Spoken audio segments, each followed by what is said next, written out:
están todos? Escucho que está todavía haciendo cosas.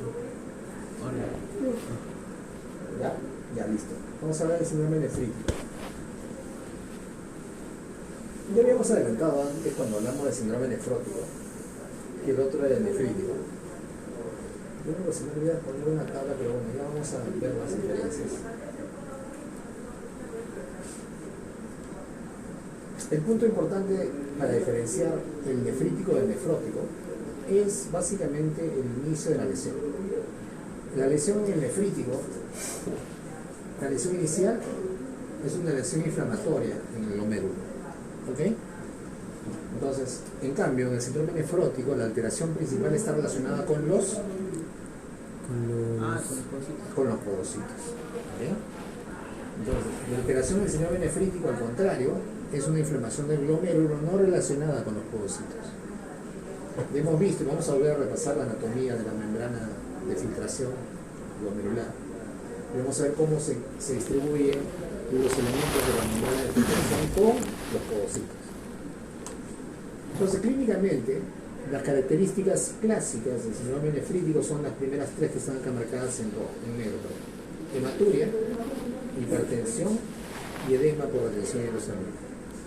Adicionalmente, el síndrome nefrítico cursa con oliguria y con proteinuria, que regularmente es subnefrótica. Cuando digo que es subnefrótica, ¿a qué me refiero?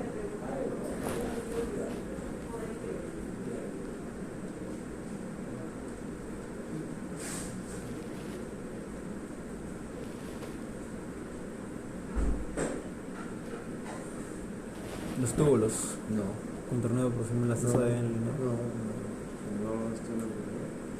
Que no tiene que ver con el riñón. O sea, que no está... ¿Cómo es la proteinuria nefrótica? ¿O cuánto es la proteinuria nefrótica? Para que entiendan bien. Mayor de 3.5. Ya. Y cuando digo subnefrótica, menor de 3.5. ¿No? O sea, regularmente un paciente con síndrome nefrítico tiene proteinuria subnefrótica, ¿ok? Pero a veces hay casos en los cuales se imbrican ambos síndromes, ¿ok? O sea, el paciente tiene signos de síndrome nefrítico, pero tiene además proteinuria nefrótica, en el rango nefrótico. Pero un síndrome nefrítico puro va a tener proteinuria, pero por debajo de 3.5 gramos en 24 horas. ¿Correcto? El punto es que, a diferencia del síndrome nefrítico, a diferencia del síndrome nefrótico, en el síndrome nefrítico tenemos un deterioro importante de la función renal. ¿Okay? Evidenciado primero clínicamente por la oliguria y después en el laboratorio por la azoemia. Y ahora vamos a entender por qué es diferente eso en el nefrítico que en el nefrótico. Entonces el deterioro de la función renal puede ser tan grande que puede producir insuficiencia renal aguda, porque estamos hablando del síndrome nefrítico 1, o puede producir insuficiencia renal de progresión rápida. En cualquiera de los casos va a afectar o puede afectar de manera importante la función renal, y este es un punto de pronóstico al final. El síndrome nefrítico, a diferencia del síndrome nefrótico, puede, dependiendo de la causa, ser crónico e intermitente, como vamos a ver más adelante. Aquí en este gráfico están más o menos descritos primero los tres primeros. Le falta el edema, pero hay hematuria, hay hipertensión arterial, le falta el edema, pero hay azoemia, oliguria, también, y proteinuria, ¿no? La visión borrosa se ve en algunas causas de síndrome nefrítico, básicamente aquellas relacionadas con vasculitis. ¿Okay? Las vasculitis producen hemorragias retinianas y el paciente tiene la visión borrosa. ¿Okay? Así que esto sí se puede ver, pero no en todos los síndromes nefríticos.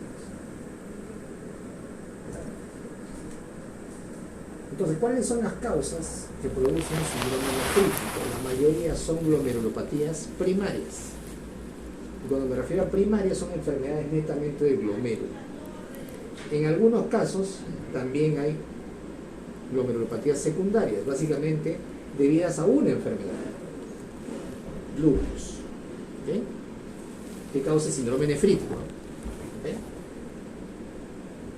En la literatura inglesa ustedes van a ver que algunos textos, sobre todo algunos textos de Inglaterra y otros de Estados Unidos, evitan el uso del síndrome nefrítico, sino más bien hablan de glomerulonefritis, como el término que engloba, ¿no?, a las patologías que producen síndrome nefrítico. ¿Ok? Entonces hay que tener cuidado porque a veces no encontramos, ¿no? O sea, yo tenía una revisión que había ubicado mediante una búsqueda para poder utilizarla en esta clase y no tenía la forma de acceder a ella por una revisión de unas clínicas en Norteamérica. Las clínicas en Norteamérica están bien protegidas, no pueden descifrarse por SciHub. Lo mandé a mi bot de Telegram, tampoco pudo. Pero gracias a mi afiliación universitaria, no de ustedes, sino de mi otra universidad, pude conseguir. De verdad que está bien tela, la Ricardo Palma con las universidades. Sí, el up to date, de verdad que. Ahí en UPC tenemos Up to Date y tenemos Best Practice. En RP es una best practice. Y bueno, en UPC, como tenía Clinical Key completo, pude bajar de clínica en Norteamérica. Bueno, en fin, ahora les voy a mostrar bastante información de ello. Es una muy buena revisión y la he puesto también en la carpeta para que la lean. Entonces, las causas más frecuentes son las glomerulopatías primarias. ¿Okay? Las glomerulopatías primarias son las enfermedades que atacan directamente al glomérulo. Ya se acuerdan esos términos, ¿no? Primario y secundario. Y las secundarias son enfermedades sistémicas que producen daño glomerular. Aquí les voy soltando un dato, que además siempre es pregunta de examen de residencia. En jóvenes y adultos, la nefropatía por inmunoglobulina A es la causa más frecuente de síndrome nefrítico. Ya vamos a ver después. Y entonces hay varias formas de clasificar las enfermedades que producen síndrome nefrítico. En general, la mayoría de ellas, de las causas que producen síndrome, son enfermedades que están relacionadas con la formación de complejos inmunes. Aquí les voy a mostrar la clasificación que hay en este libro que se llama el Goites, ¿no? Que me parece una clasificación adecuada porque hace la diferenciación entre las dos primeras causas que son inmunes y la última que se llama pausinmune, o sea que no hay evidencia de complejos inmunes. Y así es como se trata en la literatura americana. ¿Okay? Causas que producen síndrome nefrítico con complejos inmunes, sin complejos inmunes o pausinmunes. Pero dentro de las que producen complejos inmunes, aquí hay dos tipos: por depósito de complejos antígeno-anticuerpo circulantes y que luego van y se depositan al glomérulo, o por anticuerpos que atacan un antígeno del glomérulo. Son dos cosas distintas, ¿no? Por un lado, en la mayor cantidad de causas que llegan son complejos antígeno-anticuerpos que están circulando en la sangre y de repente ¡pum!, llegan y se depositan en el glomérulo, en alguna parte. Y por otro lado, estas que están acá, por anticuerpos que están circulando y que van a atacar un antígeno dentro del glomérulo.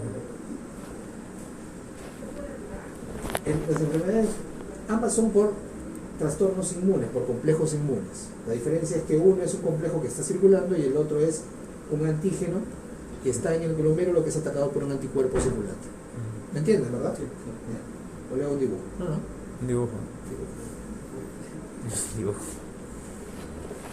Lo que pasa es que justo esto no encontré el dibujo, pero ya.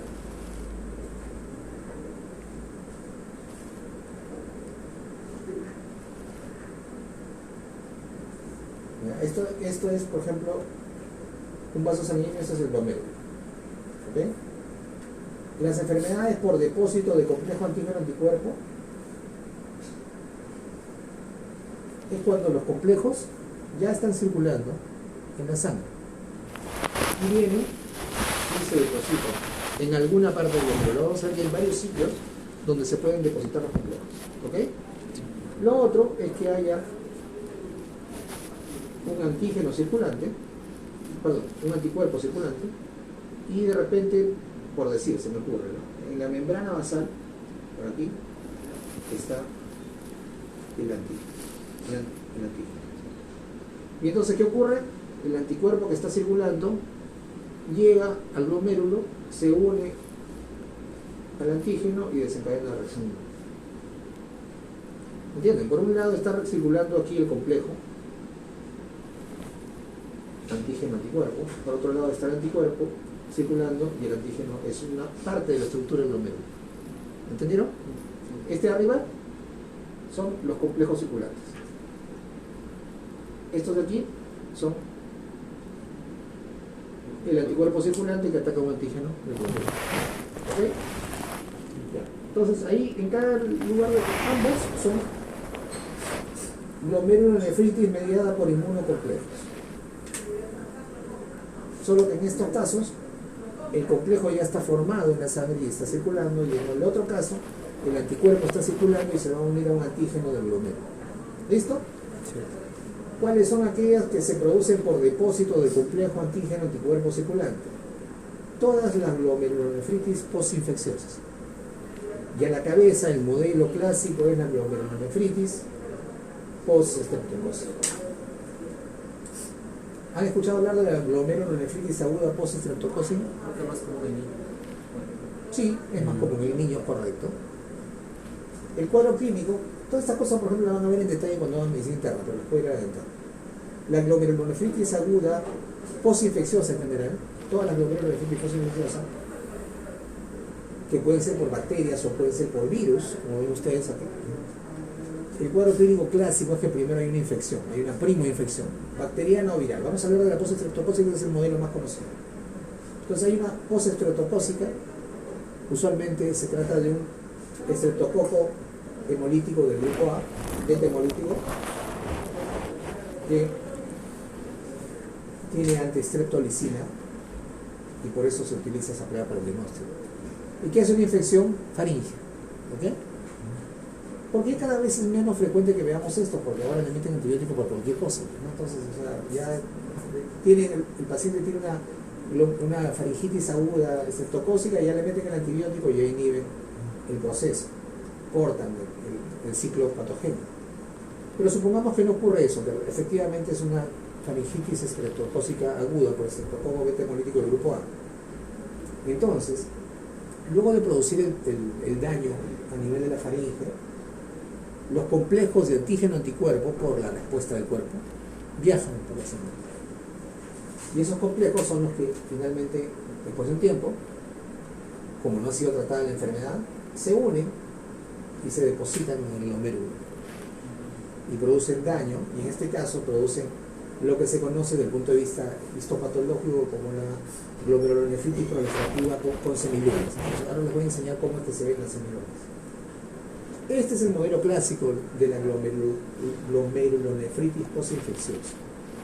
Hay una infección primaria, bacteriana o viral, por algún motivo no es manejada adecuadamente, entonces el sistema inmune propio del huésped lucha contra la enfermedad y se forman complejos inmunes que luego viajan por la sangre y finalmente se depositan en alguna parte del glomérulo, produciendo luego el daño que vamos a detallar después. ¿Ok?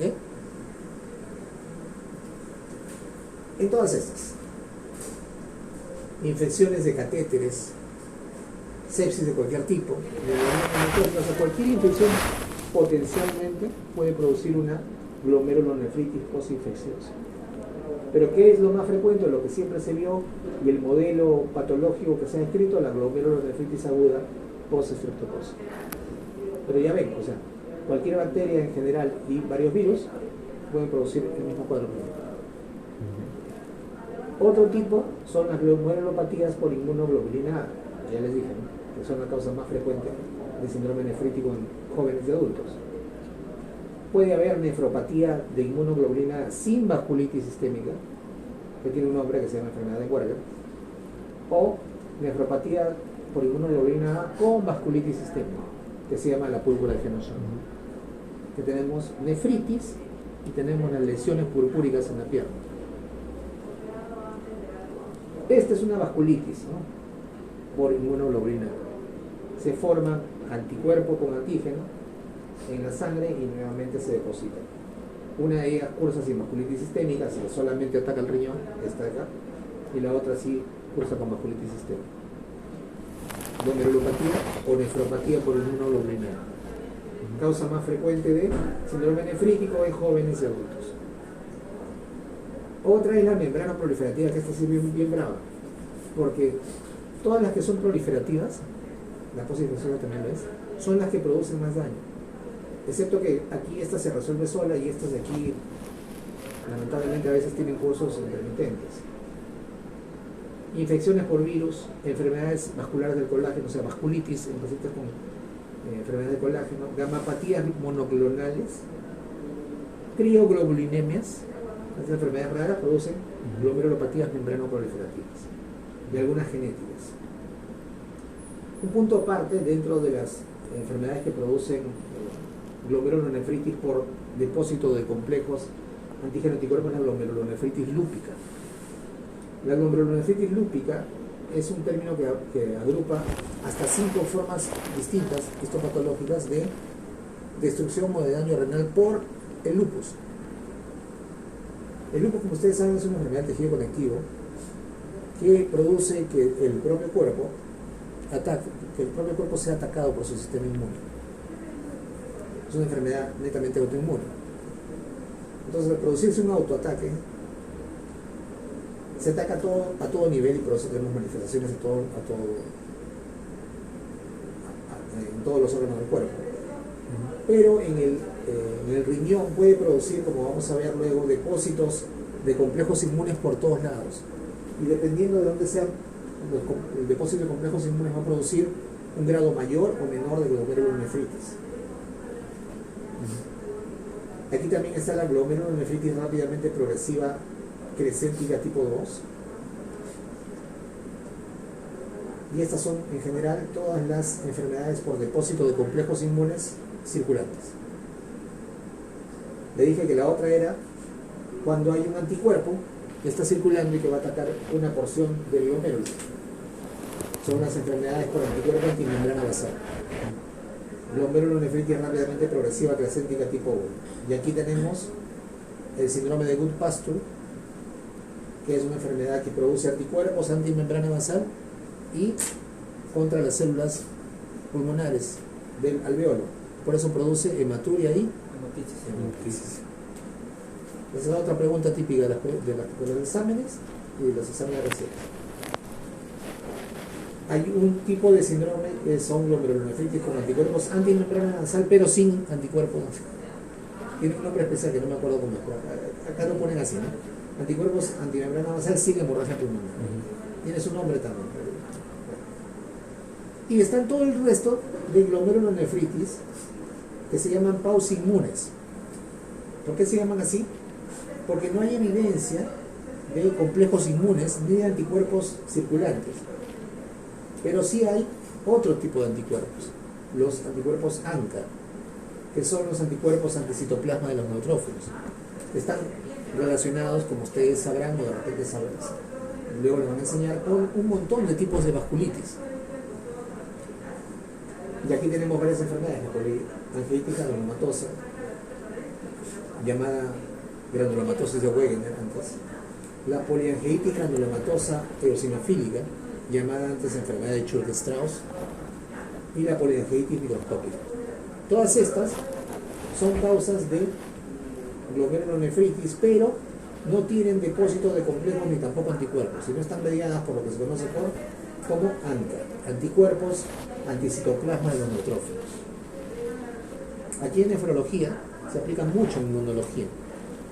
Toda esta parte de glomerulopatías primarias es pura inmunología. Y hay otras, ya las más raras, ¿no? Las glomerulonefritis pausinmunes que no están asociadas a anticuerpos ANCA. Poliangeitis microscópica, pero que no tiene anticuerpos anticitoplasmáticos del neutrófilo. ¿Ok? Bueno, nadie necesita que lo sepan ustedes así en este orden, pero lo que sí es importante que sepan es que hay un grupo de glomerulopatías primarias que son producidas por complejos inmunes, que son estos dos, ¿verdad? Y hay otro que no está producido por complejos inmunes, que son estas de acá. Glomerulopatías o glomerulonefritis mediadas por complejos inmunes y no mediadas por complejos inmunes o pausinmunes. Así lo van a encontrar en la literatura de la universidad.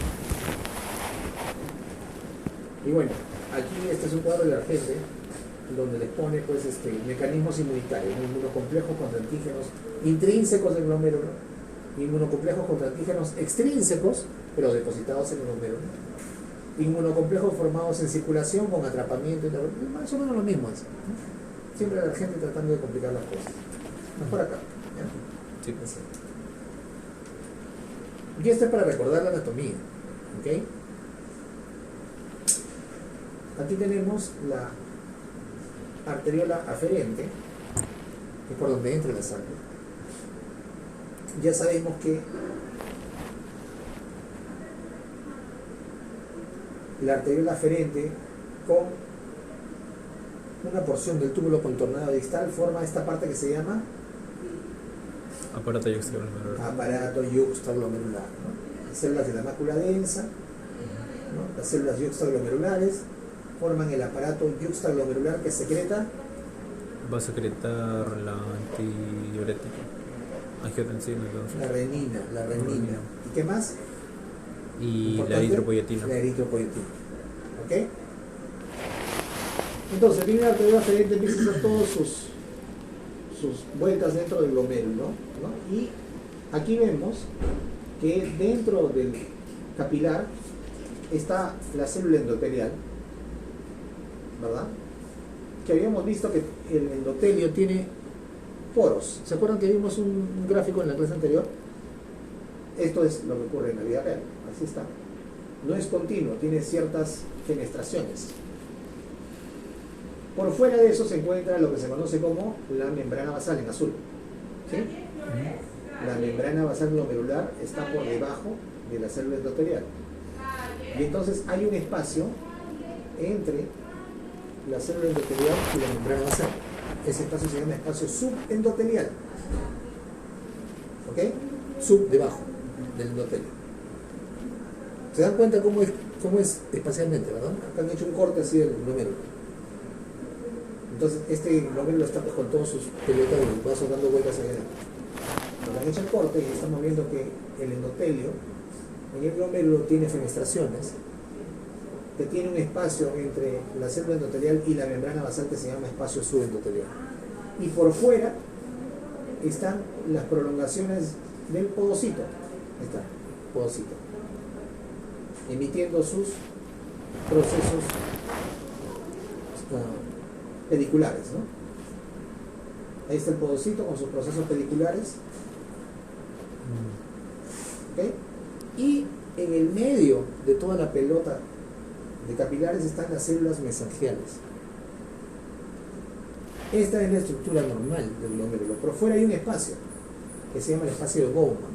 Y está la cápsula, en la cápsula de Bowman. Y luego está, y empieza el túbulo contorneado proximal. Entonces, ¿cómo se produce la orina? Se filtra la sangre que está circulando por acá hacia el espacio de Bowman.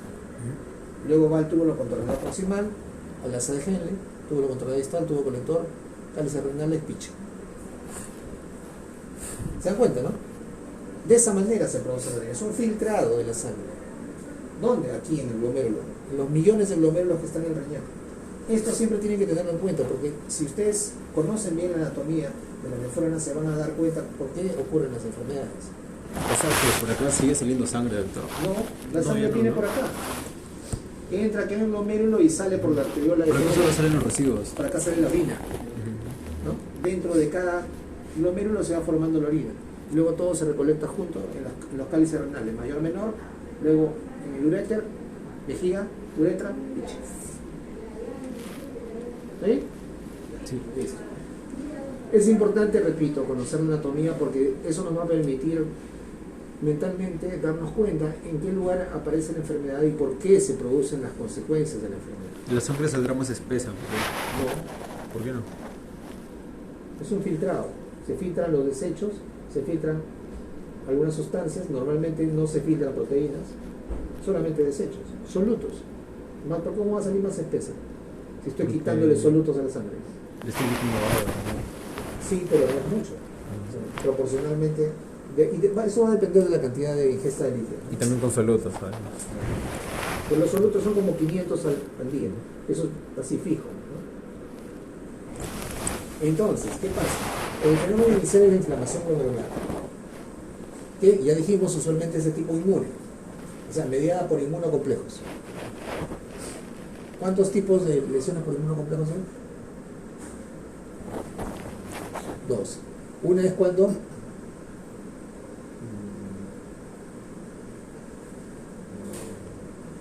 ahí está, ahí dice.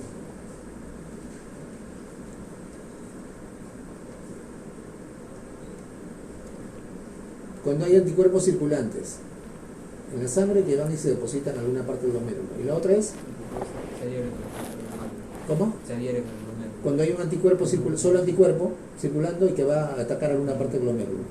¿Ok? Básicamente la membrana basal. Ambos casos son por inmunocomplejos. Miren, los inmunocomplejos pueden depositarse en el mesangio, o sea, acá. En el espacio subendotelial, por eso les decía que era importante, acá. Aquí. Justo debajo de la célula endotelial.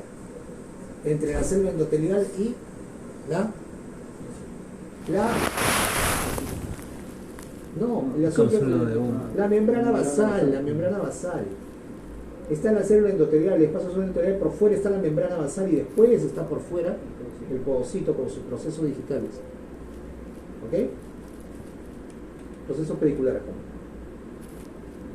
Entonces, este es el espacio, este que está en celeste, el espacio subendotelial.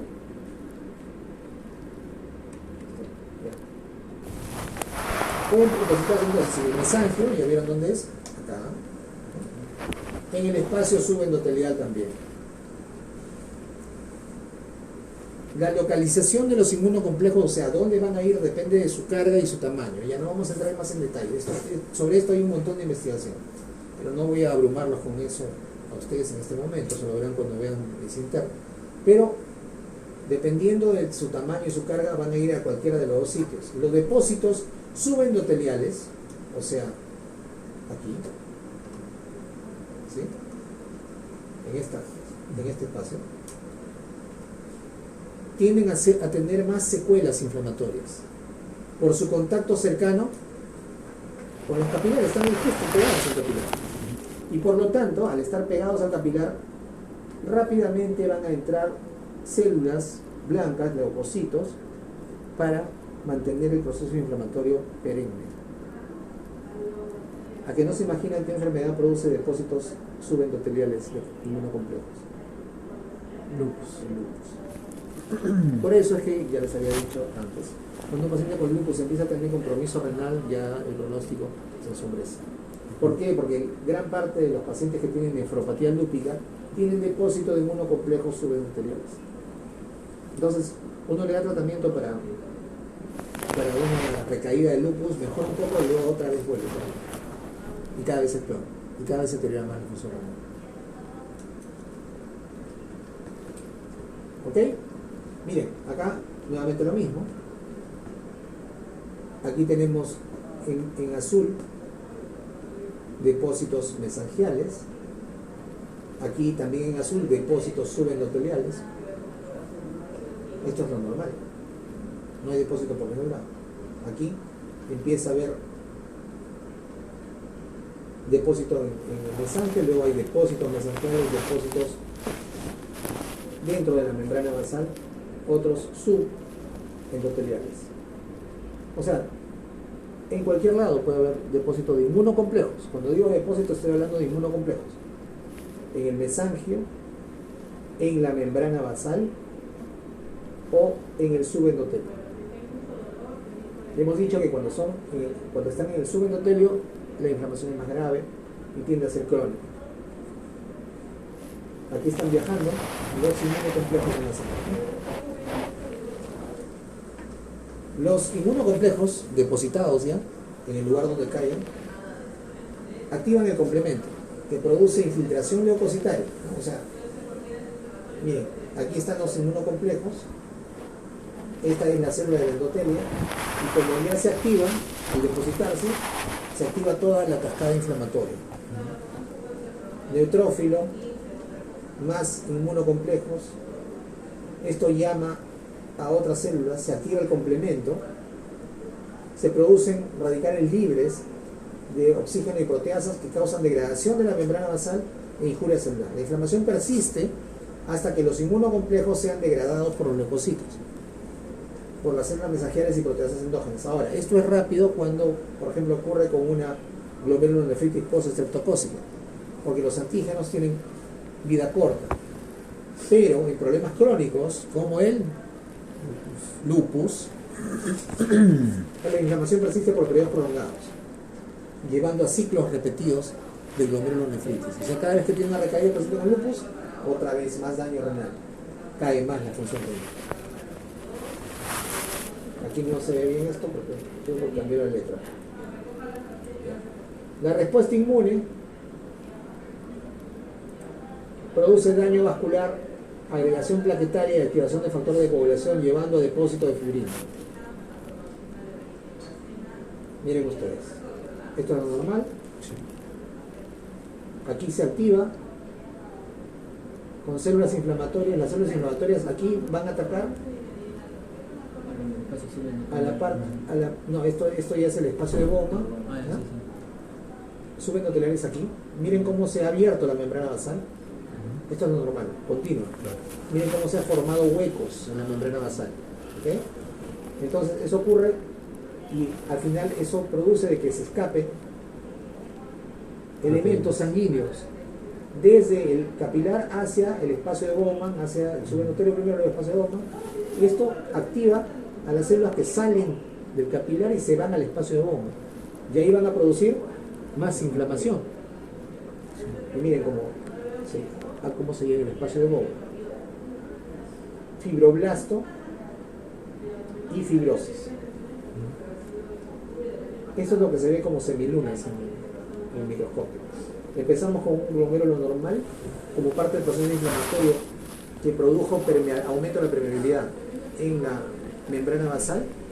Salieron elementos formes de la sangre, eso llamó a los leucocitos, el proceso inflamatorio se extendió por fuera del capilar y se produce todo esto. Y como imaginarán ustedes, esto al final va a producir la esclerosis del glomérulo.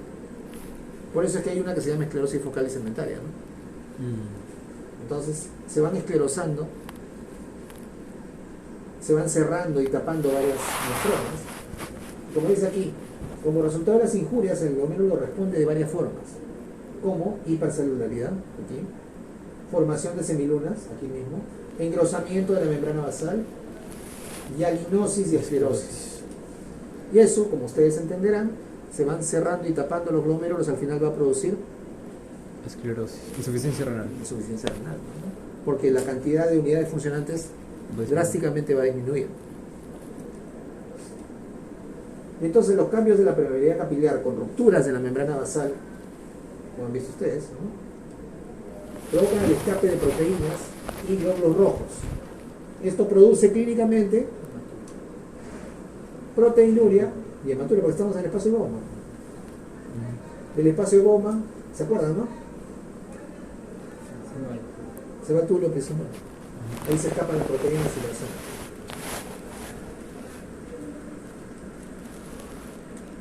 Dando lugar clínicamente a la proteinuria y hematuria en rango variable. Hemos dicho que la proteinuria en el síndrome nefrítico es subnefrótica, o sea, menos de 3.5 gramos. La caída brusca de la filtración glomerular por la oclusión de capilares y por el proceso inflamatorio produce un balance positivo de sodio, porque todo deja de funcionar aquí, entonces ya no llega ni siquiera al túbulo controlado proximal. O sea, ya no hay resorción de sodio, que es proximal en el túbulo controlado proximal. Todo se queda ahí. Y un grado variable de retención nitrogenada. Ya no hay filtración, pues ya el glomérulo se tapó. El balance positivo de sodio produce expansión del volumen extracelular, y produce edema, hipertensión arterial, y a veces progresa congestión pulmonar y o edema agudo pulmonar. Este es un curso complicado de un síndrome nefrítico. Por eso es que cuando es un adulto de edad media, un adulto mayor, hay mucho riesgo de que haga falla cardíaca aguda por el síndrome nefrítico, por la retención de volumen. A diferencia del síndrome nefrótico, donde había hipovolemia, ¿se acuerdan? Sí. Todo el líquido está en el extravascular. Aquí en el nefrítico hay hipervolemia. Todo el líquido está en el intravascular, porque el riñón no funciona. Miren, ¿Y por qué se produce expansión del volumen extracelular entonces? además, porque todo se retiene, pues, y además por presión va aumentando también el edema. Acá está, miren. El daño capilar y el aumento del diámetro de los poros de la membrana basal, ¿vieron, no? Sí. Ya está. Produce alteración de la permeabilidad. Entonces, aquí vemos hematuria, proteinuria y cilindros. La disminución de la superficie de filtración, porque se van esclerosando varios glomérulos, baja la tasa de filtración glomerular. Lo mismo ocurre cuando se contrae el mesanco, ¿no? Acá está el mesanco. Todo al final afecta a los glomérulos y disminuye la cantidad de glomérulos que van a hacer filtración. Por eso se dice disminuye la superficie de filtración. Baja la tasa de filtración glomerular, se retiene sodio y agua, se produce hipertensión y edemas. Y por la baja de la tasa de filtración glomerular aumentan los productos nitrogenados y no hay orina, oliguria. Aquí está más o menos lo mismo. Este es el gráfico. Le he puesto el de la gente para que vean que está más o menos muy resumido. Inflamación glomerular, disminución del filtrado glomerular, reabsorción conservada de sodio y agua en el tubo, solamente en el tubo distal, pero igual se retiene sodio y agua. Eso produce oliguria, expansión del volumen extracelular, expansión del volumen plasmático, aumento del vaso de la hipertensión. Creo que aquí se explica mejor, ¿no? Ahí estamos hablando lo mismo. Y esto es para que vean lo que ocurre en una barrera normal. El podocito con sus procesos pediculares, el endotelio y la membrana basal, y debajo está el espacio subendotelial. No pasa nada, solamente se filtran solutos. En el síndrome nefrítico, vean acá, no el nefrótico, ¿ya? Después vamos a solamente mencionarlo para que se den cuenta de la diferencia. Se produce inflamación. Miren cómo se ha alterado la membrana basal. Miren cómo están las células endoteliales, producto de la inflamación. Se está escapando las células inflamatorias del glomérulo hacia el espacio de bomba. Hay disrupción de la membrana basal y todo se va a llevar el proceso inflamatorio al espacio de bomba y producir proliferación celular, ¿no? Se liberan citoquinas, se consume el complemento aquí, ¿no? Y todo eso va a alterar completamente, no solamente la membrana basal, sino toda la integridad de la barrera que evita que nada pase al espacio de bomba. Y obviamente pues aquí tenemos todas las manifestaciones del síndrome nefrítico, ¿no? Hematuria, proteinuria, hipertensión y edemas. En el síndrome nefrótico el problema son los podocitos. Miren lo que ocurre: daño de los podocitos, fusión de los procesos pediculares y solamente escapan proteínas. Pero la membrana basal está conservada. íntegra. Esa es la diferencia. Síndrome nefrótico, síndrome nefrítico. Este gráfico está muy bueno, de verdad. Y esto es la fisiopatología real, ¿no? Proteinuria, hematuria, glóbulos rojos dimórficos en la microscopía. ¿Estamos escuchando?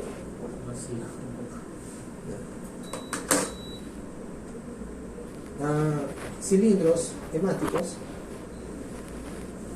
Aquí disminuye la tasa de filtración glomerular, se produce azoemia y oliguria. Esto puede producir insuficiencia renal aguda y puede producir incluso falla renal o insuficiencia renal rápidamente progresiva. ¿Okay?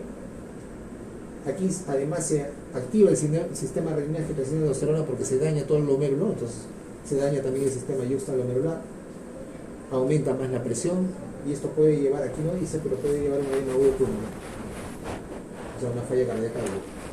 ¿Okay? Aquí lo que ven es solamente los mecanismos, ¿no? O sea, este es un resumen, este es un gráfico que resume todo lo que hemos visto hasta ahora. Esta es la fisiopatología del síndrome nefrítico. Así funciona, así ocurre. Se dan cuenta que hay alteraciones a todo nivel, ¿no? Y esto en verde son los signos y síntomas clínicos.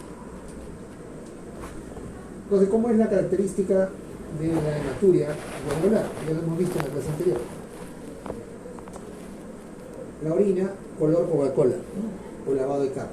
A diferencia de la orina que se llama orina no glomerular u orina quirúrgica, es decir, Quirúrgico.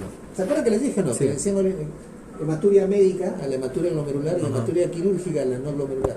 Sí. La hematuria glomerular es una hematuria de color rojo oscuro, ¿no? Color Coca-Cola. ¿Y la otra? Como té. La otra es como... Esta es como té cargado. ¿no? Ajá. La otra, Es más brillante. rojo, Rojo. rojo brillante rojo y brillante. con... Y con... No, sin cilindros. No, úrico. Ese. No, no, ¿No? cristales. Bueno, cristales ya, pero con la sangre, ¿dónde está la sangre? Es de la parte baja, urinaria. Con coágulos. ¿Se acuerdan que les dije? La hematuria glomerular no produce coágulos. Los coágulos se producen en hematuria no No glomerular glomerular. o quirúrgica de las vías urinarias, no del glomérulo. La hematuria glomerular es total. O sea, toda la orina está con sangre. Toda está roja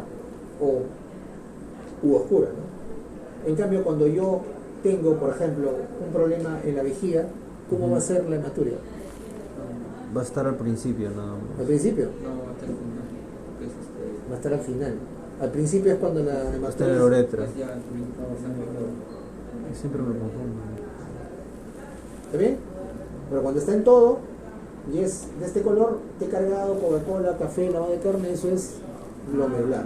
Si tiene coágulos es No. Quirúrgica. no glomerular o quirúrgica. No duele la hematuria glomerular. No duele. El paciente orina y no le duele. Pero si yo tengo un cálculo, Sí le va a doler. tengo hematuria con coágulos y me duele, ¿no? Y ahí está, sin coágulos, ¿ves? Con coágulos la otra. No siempre, ¿eh? Pero puede tener. Al examen microscópico los glóbulos rojos están muy dismórficos. ¿Por qué? Por esto. Cilindros. Por esto, porque atraviesan y ahí se deforman. Todo tiene la explicación aquí en la fisiopatología. Por eso me ahora poniéndole varios gráficos para que ustedes entiendan bien por qué ocurren todos los cambios que vemos clínicamente. Glóbulos rojos dismórficos. Bueno, estas otras cosas ya no son tan importantes, básicamente que son dismórficos. Acantocitos, que bueno, son otro tipo de células, y cilindros hemáticos. ¿Ok? Ahí dice patognomónica, le gusta a los argentinos esa vaina. Patognomónica de hematuria glomerular. Ya, sí, efectivamente. En ningún otro lado va a haber cilindros hemáticos más que en la hematuria glomerular.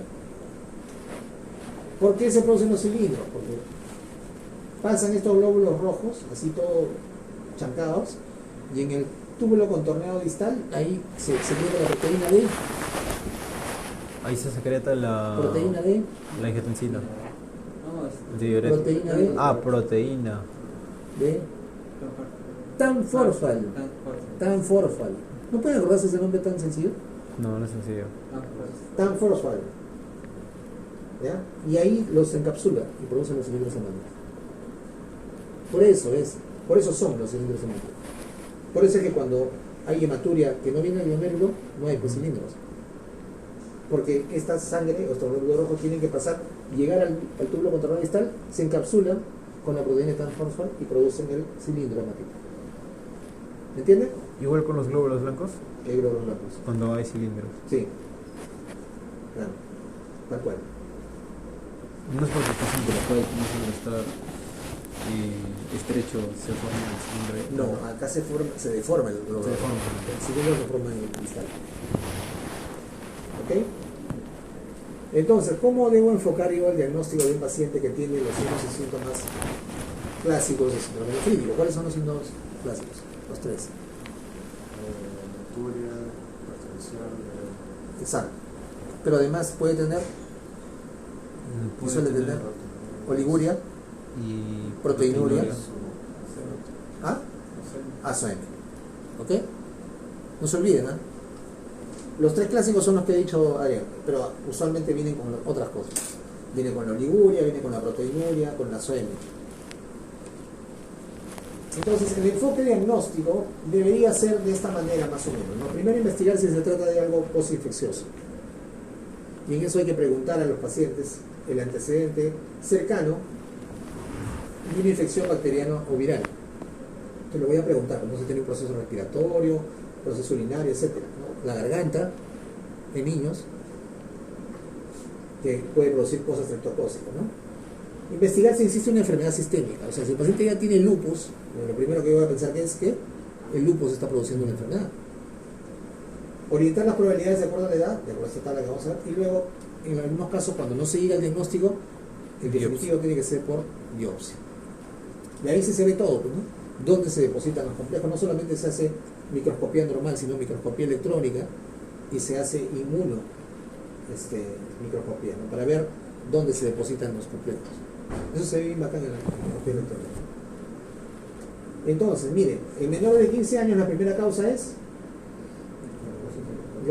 nefritis aguda post-nefrosis, seguida por nefropatía inmunoglobulina A con vasculitis, o sea, genozón.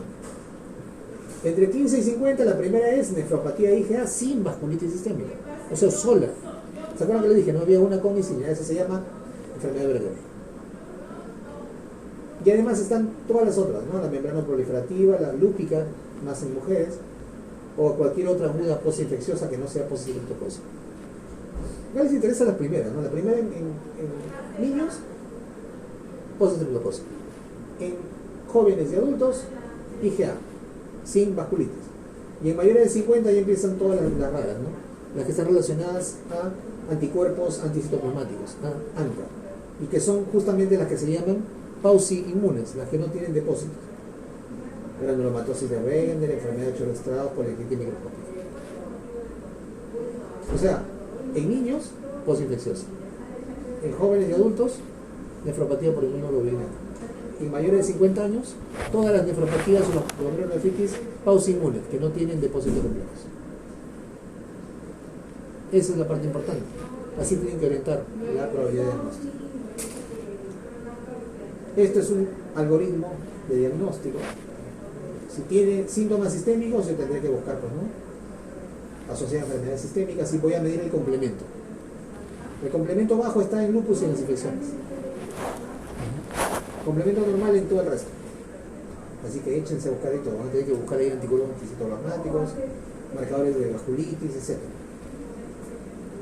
Si no hay síntomas sistémicos, son primarias, y aquí tengo que buscar si es IgA o las otras, las membranas proliferativas, post-estreptocosis y glomerulopatía. Y aquí a veces no llego al diagnóstico si no es por biopsia. O sea, el diagnóstico en realidad es complejo, pero uno puede orientarlo más o menos por eso, ¿no? Por lo que es más frecuente en grupos etarios y si hay o no síntomas sistémicos. Si uno no llega al diagnóstico etiológico, tiene que ir necesariamente a la Biopsia. biopsia. Muy bien. ¿Alguna pregunta hasta aquí?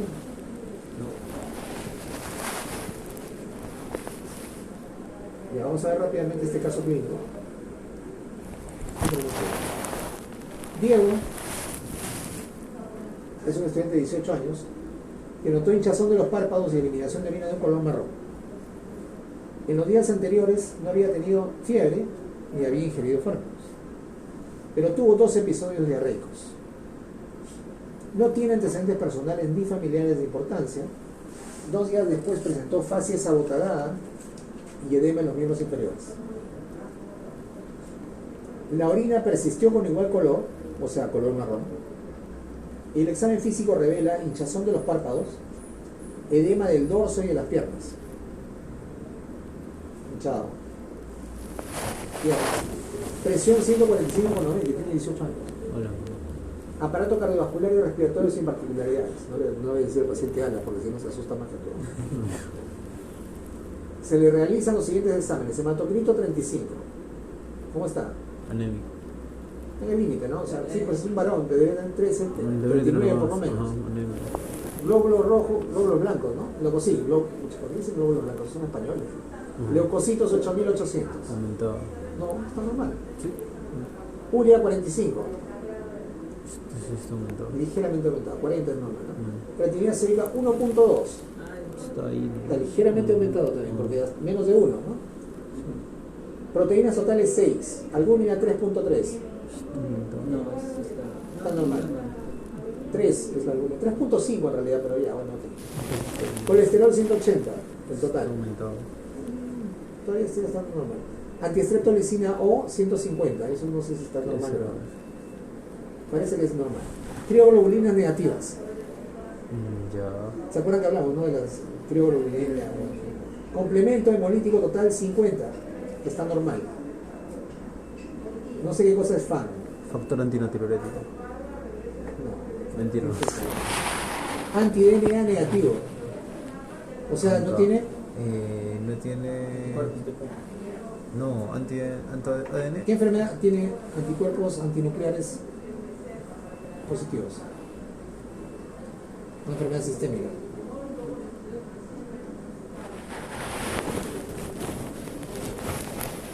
Antinucleares. Sistémico. Vasculitis no. Lupus. ANCA negativo. O sea, nos sacamos del camino todas las. Pausi. Todas, porque hay unas pausi que son ANCA negativos. Sí, de verdad. Proteinuria 1 gramo en 24 horas. Más o menos. Nefrítico debe ser. Bueno, es subnefrótico. No, no es normal, pero es ¿Cuánto es subnefrótico. lo normal? Lo normal es menos de 0. Menos de 30 miligramos. Miligramos. Tiene 1 gramo en 24 horas. O sea, hay proteinuria. Sedimento urinario campo cubierto de matías con cilindros hematosos. Ya. Signos y síntomas principales. Hipertensión arterial. ¿Qué más? Anemia. Proteinuria. Nefrótica. Nefrítica. Subnefrótica. Bueno, no puedo saber si es nefrítica. Subnefrótica. ¿No? Ajá. ¿Qué más? Sí. Periurtal. ¿Qué? Se llama periurtal. Ya dijimos, además. Los episodios de diarrea, ¿Qué más? ¿Qué se están olvidando? ¿Qué es la característica? Hematuria. Hematuria, ¿pero qué tipo? ¿Ah? glomerular. Glomerular. ¿Por qué glomerular? Porque hay cilindros hemáticos. ¿Por qué hay cilindros y qué más? Cilindros y cilindros. Cilindros hemáticos. ¿Y por el color? Color. Coca-Cola. Ya. Hematuria glomerular. Hipertensión. Eso sería hemoglobinuria. Edema. ¿Qué más hay? No sería hemoglobinuria. Un ratito, todavía. A ver. ¿Qué más?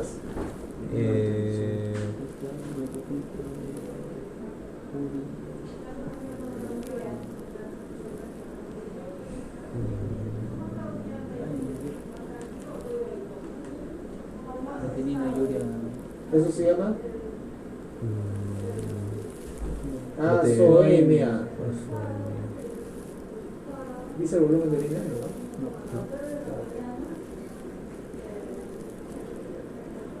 Ok, entonces tenemos hematuria glomerular, edema, hipertensión.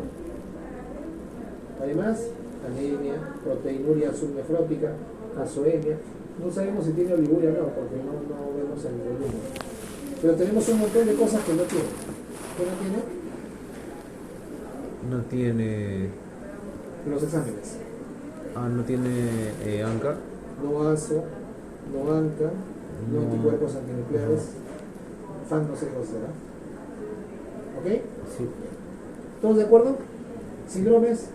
Hematoso. Nefrítico.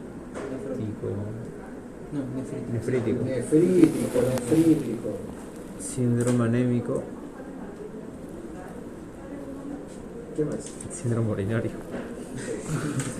20 cosas. Nada más. Me acuerdo que Síndrome. había algunos profesores que no sé de dónde sacaban síndromes que no existían. Síndrome general. Decían. Síndrome general, ¿cómo es eso? No sé. Nunca entendí esa estupidez. Síndrome diarreico, doctor. Decía así, ponían en su historia. Los alumnos ponían y decían, sí, está bien, está bien. Entonces voy a poner eso. Sí, ya sabes que yo no te voy a poner eso. Ya, entonces mire.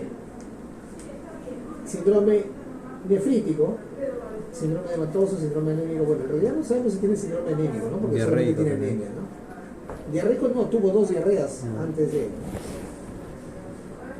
Entonces, ¿cuál es el diagnóstico? Síndrome nefrítico. Ok, eso está claro para todos, ¿verdad? Glomerulopatía por síndrome nefrítico. ¿Cuál sería su presunción diagnóstica? Etiológica. ¿Puede volver a la tablita? No. Ya pasamos la teoría. Le digo que vuelva, entonces ya. Quizá el paciente vuelva al otro día. Hacen la misma payasada que les he dicho que no deben hacer. Ya, a ver. Sería uno de la parte final del cuadro. ¿Por qué? Piensa ordenadamente. Ah, no, Primero, más bien sería de la parte Si inicial. es un síndrome nefrítico, Ujú. ¿cómo podemos dividir al síndrome nefrítico? Antígeno circulante o el antígeno no está. Por inmunocomplejos Ajá. o no inmunocomplejos o PAUSI, ¿no? Ujú. La que es por inmunocomplejos puede ser por circulante o Ujú. contra Sí. el glomérulo. Ya, ok.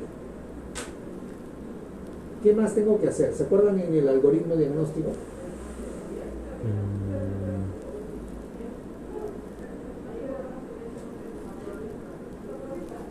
No, tranquilo, el caso de filtrado por el lado.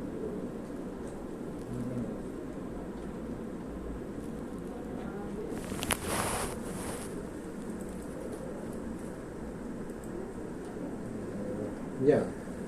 Investigar si se trata de una glomerulonefritis postinfecciosa. Y existe una enfermedad sistémica que no nos han dicho.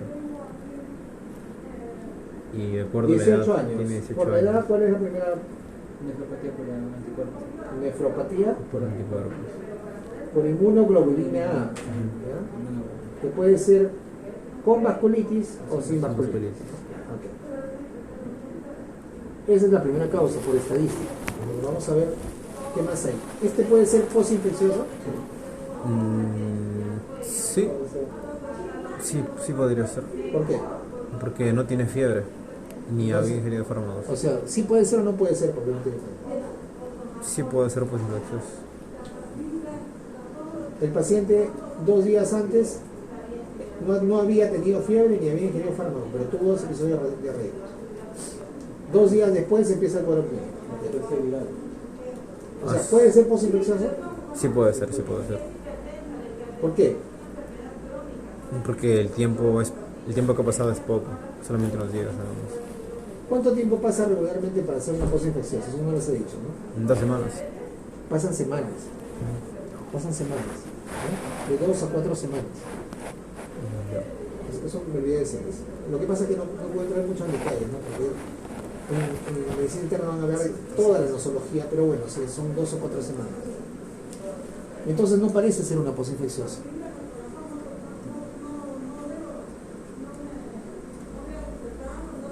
¿Sabemos si tiene alguna enfermedad sistémica? No. No sabemos, ¿no? Pero sí sabemos que no tiene Lupus. lupus, que es la causa más frecuente. O sea, probablemente no tenga una enfermedad sistémica. Porque las sistémicas que producen síndrome nefrítico, lupus. No hay más cosas, sí, otras, ¿no? Pero esa es a la cabeza. O vemos si es hombre. Ahora, orientar de probabilidades de acuerdo a la edad. Además es hombre, claro. De acuerdo a la edad, ¿qué es lo más frecuente? Vasculitis. No, Nefropatía IgA sin vasculitis. sin vasculitis. ¿Ok? Ahora, aquí nos hubiera servido más si nos hubieran dicho algo más respecto, pero vamos a leer lo que dice el libro. Pero yo me quedaría con lo mismo, ¿no? O sea, por nefropatía, o sea, es un síndrome nefrítico por una glomerulopatía primaria. Sería hipervolémico. ¿Cómo? Claro, por supuesto, porque no tiene hipertensión. Por eso tiene edemas. Yo me quedaría como primera posibilidad la nefropatía IgA. El truquito. ¿Cómo? El truquito digo de poner la imagen atrás. Es indudable que se trata de un síndrome nefrítico agudo sin antecedentes claros de infección de enfermedad sistémica. Las crioglobulinas son negativas, al igual que los marcadores serológicos para lupus. Puede descartarse la enfermedad embólica, el síndrome urémico hemolítico. La conducta diagnóstica es hacer una biopsia. Sí, pues, o sea, la histopatología, hicieron una biopsia. ¿Ya? Mostró una glomerulonefritis con depósitos mesangiales de inmunoglobulina. O sea, la nefropatía por inmunoglobulina o enfermedad de Berger es una de las causas más frecuentes. Sin vasculitis. Sin vasculitis. ¿Ok? Cuando es con vasculitis, ¿cómo se llama? Henderson. ¿Qué exámenes habría pedido yo al principio? Uranálisis, hemograma, nada más. Acá están los resultados de los exámenes, ya le pidieron. No, o sea, pero me refiero a esos ¿Qué más? resultados Ya de no qué puedo hacer más, exámenes. pues tendría que hacer la biopsia, por eso hicieron la biopsia. No, o sea, pero primero, siguiendo el principio de usar los menos exámenes posibles, le habría pedido un hemograma y un uranálisis nada más. No, ¿por qué? Este es un síndrome nefrítico, ya sabemos que tiene hematuria. Es decir, más aún si la veo, ¿no? Si no la veo, le pido un examen de orina para ver la hematuria, ¿no? Entonces, claro, le pidió eso, le han pedido eso. O sea, me voy de frente a la... Pero, ¿cuáles son las causas? Eso es lo que tienes que pensar. ¿Cuáles son las causas? Tú tienes que orientar tus exámenes dependiendo de las causas que tú sospechas, o sea, de la etiología. Si es un joven o es un adolescente o un niño, ¿en qué estás pensando primero? En inmunoglobulina A, y eso no lo vas a saber si es que no se biopsia, o postinfecciosa, o una sistémica. Y para eso le han pedido, pero para la sistémica le han pedido los anticuerpos antinucleares, los ANCA, porque las vasculitis son enfermedades sistémicas. Para ver si es infecciosa le han pedido la antistreptomicina O, las crioglobulinas para ver si es una de esas raras que produce urémico hemolítico o esas cosas. Y para el otro no queda más que la biopsia. Todo salió negativo. ¿Qué hay que hacer? Biopsia. Y con eso compruebas que es una nefropatía por inmunoglobulina. ¿Está bien? ¿Está claro? Doctor, ¿no sería hemoglobinuria? No, porque ven hematíes y cilindros hematíes. Pero la orina de color marrón... Ya, No, claro, pero es si estás viendo hematuria. el examen de orina, ¿cómo vas a ver el sedimento de orina en hemoglobinura? Sedimento de orina. En hemoglobinuria. ¿Marrón? No, el sedimento, el microscopio. Por espectrometría. El sedimento. ¿Cómo vas a mirar? ¿Qué es lo que vas a reportar? ¿Qué es lo que te van a reportar de un sedimento de orina que tiene hemoglobinuria?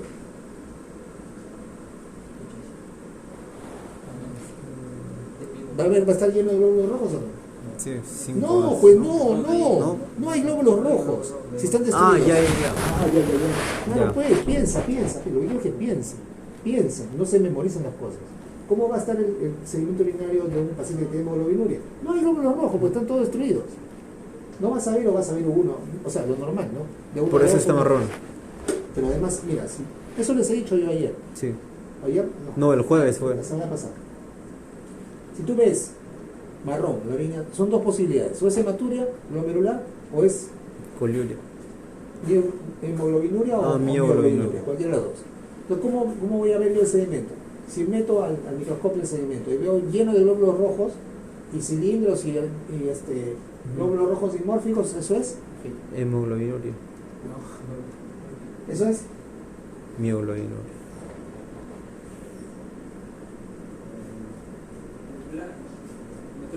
Ese es hematuria glomerular. ¿Cómo voy a verlo en mioglobinuria o hemoglobinuria? ¿Cómo voy a verlo? Voy a ver nada más restos. No, lo voy a ver. coágulos no. En hemoglobinuria. En hemoglobinuria voy a ver. No, depósitos de hemoglobina. No, que se están ¿Cómo vas a ver el sedimento al microscopio? ¿De una hemoglobinuria o mioglobinuria? ¿Van a ver glóbulos rojos? No. No. ¿Van a ver cilindros? A ver.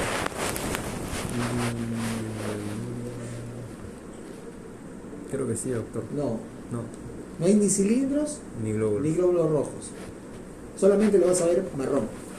Entonces tu diagnóstico va a ser ¿es hemoglobinuria o mioglobinuria? Porque si fuera hematuria, ¿qué vería? Ahí se vería glóbulos rojos. ¿Entendiste ahora?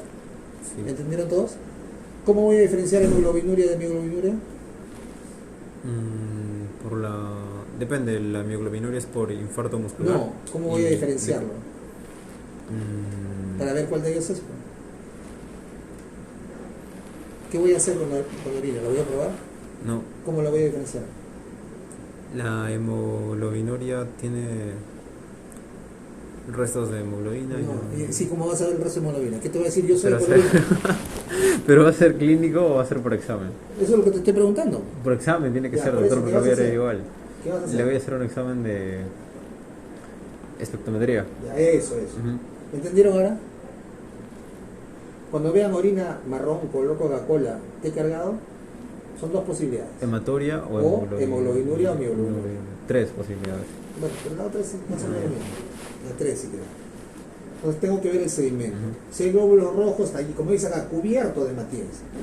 Y encima tengo cilindros o tengo glóbulos rojos dimórficos, eso es Hematuria hematuria glomerular. ¿Ok? Ah, no solo va a ser roja entonces. ¿Cómo? No solo va a ser roja la hematuria. La roja sería cuál, la no glomerular. Es lo que hemos dicho primero, pues, o sea, Claro. la sangre o la orina que es más roja, roja brillante, Ujú. rojo rutilante o con ¿qué? Con, Un poco. con coágulos, No recuerdo. es una hematuria que no es glomerular. Ujú. Vengo repitiendo eso de la semana pasada. Ujú. Ahora sí, ¿está claro? Sí, ahora sí. ¿Alguna pregunta? Estudien bien, porque con esto lo jalan, ¿no? Solo con esto. Y es solamente el ojo. Por eso les enseño la fisiopatología. Para que tengan algo. Ya, vamos a ver eso. Voy a empatar un poco. Bueno, ¿qué van? ¿Todos van? Yo sí voy. Yo sí voy. Yo creo tengo bien la clase de radiología. La que tiene radio.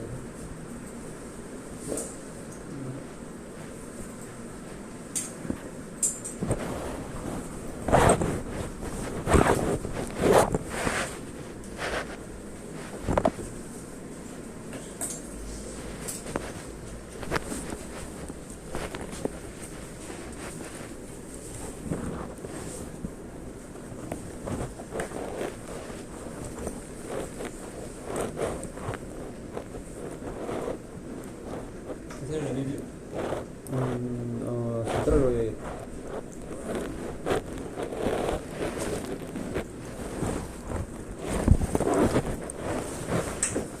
Los depósitos de hierro complejos en la nefropatía por hemoglobina A son en el mesange. ¿Ya? Son en el mesange. ¿Dónde está el mesange? Mesange. Claro, en el medio. En el medio. Por eso se llama mesange.